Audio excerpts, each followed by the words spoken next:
Over 110,000 years ago, the galaxy was experiencing a relative peace. While the Forerunner ecumene continued to expand, humanity allied itself with another species, the Sanshayum, to form their own powerful empire. Despite the tensions between these two powers, all seemed well, but a single discovery on the outskirts of the galaxy would fling these powers into a devastating war and a head-on collision with an ancient truth.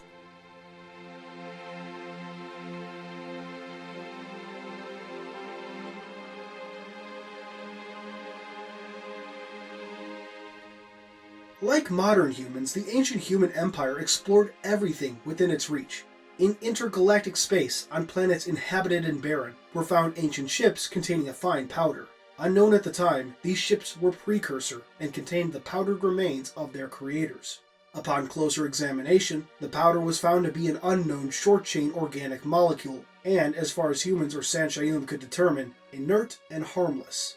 However, when given to Feru, a domestic animal popular among both species, it produced a more docile behavior. None could know that, in fact, the powder was changing the Feru on a genetic level. While the short-term effects were docile behavior, none gave thought to what the long-term could produce. Several centuries passed without incident, but when enough time had passed, odd growths started appearing on Feru exposed to the powder. These growths would, in turn, be consumed by other Feru. This resulted in genetic deformities and widespread abortions, prompting humans and Sanshayum to either euthanize the infected or release them into the wild. Unfortunately, the damage had already been done. Those who had been in the presence of infected Feru began showing signs of infection themselves, consuming the infected Feru, and eventually moving on to cannibalism and sacrifice of the uninfected. As the disease spread to other systems and grew in scope, it began to reshape its victims. Originally limited to psychological and minor physiological changes, the infected were soon shaped into a variety of forms for combat, infection, consumption of biomass, and other tasks. To the ancient humans and Sanshayum, this disease would come to be known as the Shaping Sickness, and later, the Flood. With the Flood ravaging its way through the human Sanshayum Empire, the Alliance had little choice but to fall back, forcing them to set upon Forerunner space. They started with worlds where Forerunners had relocated other species during its own expansion, all in an effort to make up for the colonies lost to the Flood. Soon, however, the destruction spread to Forerunner-occupied worlds, although not all was as it seemed. As humanity retreated towards the ecumene, it was horrified to discover that the Flood had already made its way into Forerunner space. In an effort to contain the infection, humanity set about raising infected worlds. To the Forerunners, however, the human-led campaign appeared to be little more than wanton destruction, and so the ecumene responded with all their might. The war raged for centuries. Erda, the ancient name for Earth, was one of the first human worlds to fall to the Forerunners, and dealt a massive blow to human morale. Though they fought with all their might, the human Sanshayum alliance would never come within 15,000 light-years of the Forerunner capital, and continued to be pushed back. The Forerunners, using a strategy known as star hopping, were able to jump to key systems, saving resources and fighting more effectively. Nevertheless, humanity and the Sanshayum would continue to hold out, though just barely. In the last century of the war, a discovery on the edge of the galaxy would change everything. On a desolate planet at the edge of space, a stasis capsule of precursor design containing an unknown being was discovered and brought to the human capital on Charam-Hakor. This despite protests from the leader of the human military forces, the Lord of Admirals, Forthenko. On Charam-Hakor, human scientists were able to communicate with the being inside the stasis capsule, eventually naming it the Primordial. They plied it with questions, but often to no avail. When it did finally respond, the answers it gave prompted several present to commit suicide. Following these incidents, contact with the Primordial was restricted, though conversation did continue. In a last-ditch effort to combat the Flood, humanity sacrificed a full third of its remaining population. These people were given genetic modifications that would fight the Flood supercell, killing the biomass, or so humanity believed.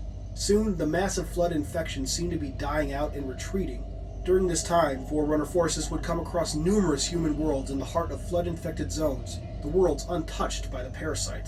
The Forerunner forces were not so lucky, hundreds of battle fleets falling to the Flood. Luckily, the Flood's tactics were soon understood, and the Forerunners were able to enact a policy of total extermination through sheer firepower. In the decades before the final conflict between humanity and the Forerunners, humanity made several technological and military advances, thanks to a policy by humanity's political and morale commander, Ypres Ypres. She encouraged study of Forerunner technologies from earlier in the war, a policy that would prove invaluable in the years to come. Unfortunately, at the same time, the Builder Rate was producing their own new weapons and vessels, a move that would ensure the downfall of the Human-Sanshayum alliance and the rise in wealth and power of the Builder Rate.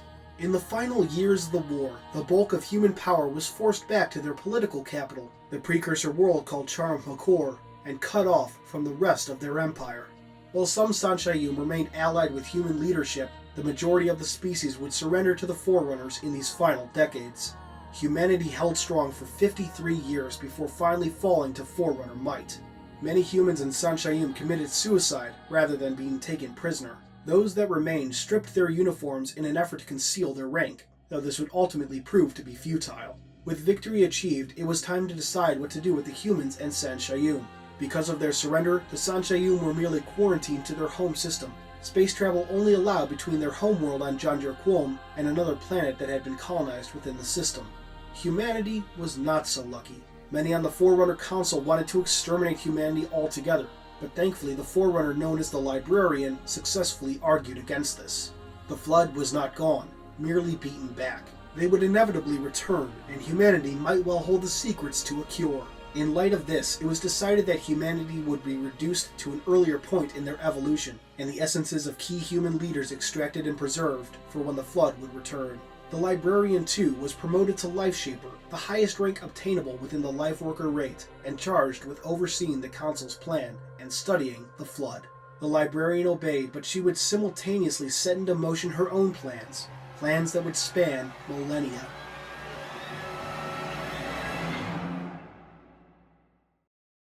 Hey guys, thanks for watching my video. It means more than I can express in a few minutes of audio. If you did like it, please give it a thumbs up, subscribe, share it around on whatever social media you see fit, and all that jazz.